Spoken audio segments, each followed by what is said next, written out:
Hey everyone, hope you're having a good day. My name's Andy. My channel is Finding Value. Today we're going to go over a bunch of different ratios. We'll check to see how they're interacting with each other, what's outperforming what. I have an idea of probably what's doing very well, aka platinum. I'm also going to touch on some similarities of fractals, the fractals of Weimar Germany, and maybe perhaps the fractal we have today in the United States gold price. Maybe it's in other currencies as well, but we're looking at it from the USD perspective. And that's what we're going to focus on today. So ratios and a couple of fractals to show you guys some similarities. I don't know if it's going to play out like this or not, just on a longer time frame, but we'll take a look at it. So first I'm going to start with the fractal of gold. So what we have here on the left, let me zoom in on it. So this is the value of one gold mark in paper marks. And you can see a fractal. The fractal is the way that this thing moves up and down over time. And when I was looking at it, I noticed some similarities to the gold price that we have today. So let's compare the way that this moved up in relationship to the way that gold is behaving today in US dollars. So I've got that right here next to us. So I'm going to pull this up. This is the gold price here, and I'm going to just put it as a line. All right. So there's a line and there's a line. So what I think that this portion is this guy coming up 1918, 1919, 1920. Now keep in mind that this is a lot longer time frame on the right-hand side here. So I'm comparing a shorter term fractal to a longer term big price movement, which is going to take a lot longer to develop and work its way out. So I think that the beginning portion here, where that circle is over here. So where this came down and basically came to a corner is right in this corner here. We had a nice big move up. The circle where this move is the circle that is here.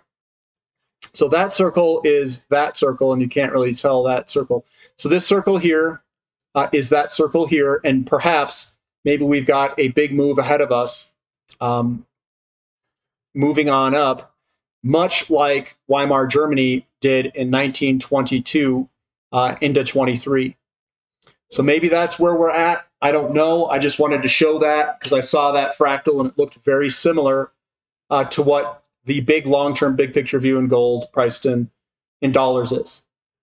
So I found that was really interesting. Another thing that's really interesting that I also have is the platinum to gold ratio. So this is the platinum to gold ratio. I was looking at this guy here. Let's get that out of here. This is a long-term chart for platinum to gold. It's in German. During Weimar Germany, back in the 1900s, all the way back there, you could see that gold had a massive run-up before it. And it got to a ratio of over 5 ounces of gold to 1 ounce, or yeah, 1 ounce of platinum to 5 ounces of gold. So a huge outperformance. And then we went into a large consolidation. And we're all the way down. We're down in this general vicinity here. It's at 0.57.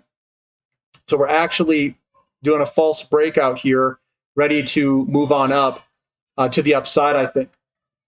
But not a lot of people see this long-term chart of the platinum to gold ratio.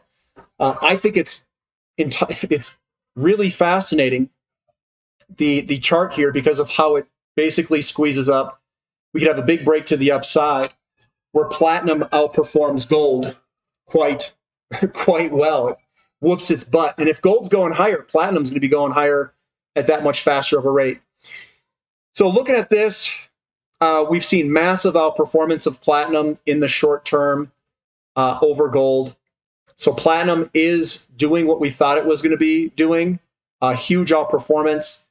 And I think this outperformance will continue for a while, hopefully. We've got the falling wedge, the breakout, the retest, and now I think it's time, hopefully, fingers crossed, for a big move of outperformance of platinum against gold. Platinum versus palladium, that is also outperforming. If you look over the past few days, it's starting to get a little fire underneath it, starting to move to the upside. And we're at a very low level, guys. This has a long runway in against gold and palladium to move higher and platinum to outperform. And then we've got platinum versus silver. That is also outperforming. Check out this past week or two. Massive outperformance. Platinum killing silver. And we've got a long, long runway ahead of us to move higher. So platinum is priced cheaply against all the other metals. I think that we could see good things ahead of us for platinum, and hopefully that momentum continues that we've already built up. Gold versus silver. Silver is outperforming gold, and we've had a nice big move lower. Great looking chart here for silver to continue to outperform, and that's what I think will happen. Silver is still very cheap at a ratio of 79-1. Palladium, looks like Palladium's starting to make a little, at least counter move. So we've got a little counter move for Palladium. It's coming on up against silver, and Palladium has basically bottomed and it's starting to move on higher. I don't think that Palladium is going to outperform silver and platinum. I think it'll probably come back up and then come back down again in a larger term correction. That's my take on it, at least. Generally, Palladium does very well under disinflationary environments and under inflationary environments and fear market. We'll say a fear in the market. Silver, gold do very well under the fear under the market, and platinum does well under inflationary environments. Dow Jones to gold. Gold has been outperforming to some extent here. It has come back up, but I think that's more or less just a kind of a flag pattern. We'll see where this goes, if it's going to break out to the downside. If fear enters the market again, I do think gold's going to outperform. It sure looks like we've got kind of a wedge, rising wedge with good downside momentum that generally works its way lower as a continuation pattern. Gold versus the Dow Jones flipped. So this is another way to look at it, is to flip the ratio around. Big long-term view, gold's going to outperform Dow Jones in this. Basically, it's a booty bottom, I call it. And we've just broken the downtrend line to the upside. So that's also looking very good. And then we've got large buying pressure and then the small kind of step back. And this is a falling wedge, which will break to the upside. And we will all be happy who are physical metal owners when this goes. And if platinum's outperforming gold and gold's outperforming Dow Jones, this is going to be one happy person for my boy platinum. Anyone who owns that. Gold versus oil. We reached a peak in the low 30s here. That's very cheap for oil. It is falling back down. Maybe oil can surprise everyone and really start to compress to the downside. I know the market's really tight in oil, especially towards the back half of 2023. So that does make sense, but oil is incredibly cheap at 25. It's very cheap at 25. We've got crude oil versus natural gas. Natural gas is dirt cheap up here at 35 is what the current ratio is. 35, and I do expect this to go down over time. I'm not saying it's going to be immediate, but I do expect some compression back to more normal of a ratio. Crude oil versus gold. Big picture view. This is the crude oil outperforming gold, gold outperforming crude oil, and now we've shifted where I think crude oil is going to outperform gold. Crude oil has a nice little pullback here. This is our pullback. This is the return move. If you've been a part of the channel for a pretty long time, you know my opinions on return moves. Retest, backtest, return moves. I buy them. So is this the ultimate bottom of crude oil? No one knows that answer. I know people that, is this a good time to buy? You know, guys, all I do is when the ratio is cheap, which it is, and things look good, I accumulate over time and I'm very patient. I've been accumulating platinum since 2019, 2020, 2021, all through there. When it was cheap, I was buying the crap out of it, and I've been buying oil. I bought a lot of oil in this general vicinity there, and I've been holding on. Apparently, people don't like that you hold on through corrections. They think that you should trade every single correction, and that every single thing that that correction that you're going to get right. But there is a head and shoulders top. We bottomed, I think, there, and then hopefully we can get some momentum to the upside. I'm not calling necessarily for a bottom, but you never know. Maybe it is. Here's crude oil versus the Dow Jones Industrial Average. Big picture view. You get that double bottom again. And if we throw in a trend line here, let's see if we got to throw in a trend line. We've broken that bottom there, basically. Coming up, we've broken out. We've done a little retest. I think we'll eventually head on higher, hopefully. Dow Jones versus crude oil. It's just flipped around to show you guys a different thing. This is the last bull market back here. You can see that we pulled down, we broke back up, basically did a retest, and then headed lower again. We're seeing the same exact pattern develop over here as it developed here. We basically came back up into this circle there, and we'll see if we roll over or if we touch and do, have a little bit more downside in oil or upside in Dow Jones or the combination of both before heading lower. But the fractals look very similar to the last bull market of this fractal versus this fractal there. Dow Jones versus natural gas. We've got natural gas at a very cheap level. We are up at no man's land, and this is a double top. So in my opinion, that's a double top. We hit up in this ratio. We're very cheap, and I think this will compress lower. Either natural gas goes sideways and Dow Jones goes lower, or combination of natural gas going up and Dow Jones going down. Pick which one. I'm sure we'll see a combination of all those things. Overall, though, natural gas is very cheap to Dow Jones. TLT to gold. So this is bonds versus gold, and I don't know why anybody would own bonds if this is the chart that's been created from the early 2000s. Gold is definitely outperforming bonds. That's where I would want to be. Gold versus TLT flipped around. I do think that we could see some outperformance here. Maybe we have a retest before heading higher or something like that.